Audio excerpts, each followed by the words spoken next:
ሌሊቱ በጣም ጨልሟል። ሰዎች ተኝተዋል። ምንም አይነት ድምፅ አይሰማም። በዚህ ሰዓት ላይ ሰይዱና ዑመር ረዲየላሁ ዐንሁ አስለም ከተባለ አገልጋያቸው ጋር የህዝቦቻቸውን ሁኔታ ለማጣራት ሮንድ ላይ ነበሩ። እየዞሩ ነበር።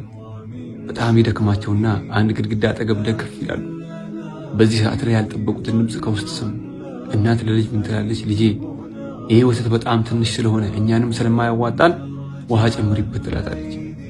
ልጅ አላህን ሱብሓነሁ ወተዓላ የምትፈራ ነበረችና እናቴ አለች፣ እንዴ ይህን እኮ አሚረል ሙእሚኒን ዑመር እኮ ከልክለዋል፣ ውሃና ወተትን አትደባልቁ ብለው ከልክለውናል፣ እንዴት አደርጋለሁ አለች።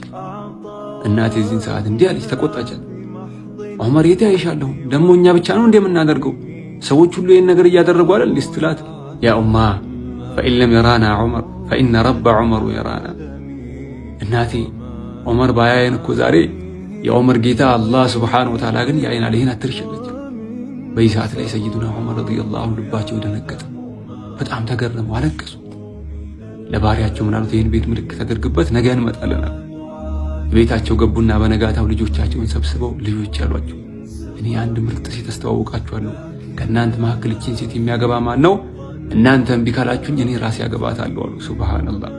በዚህ ሰዓት ላይ ዓሲም የተባለ ልጃቸው አባቴ አንተ ካልክማ እኔ ያገባታለሁ ብሎ ተስማምተው አገቡ።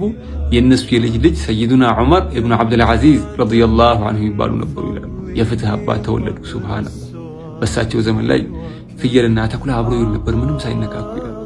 እና ተቅዋ ጥቅሙ አላህን መፍራት ጥቅሙ ለራስም ነው ለልጅ ልጅም ጭምር የሚጠቅም ነገር ነውና አላህን እንፍራ።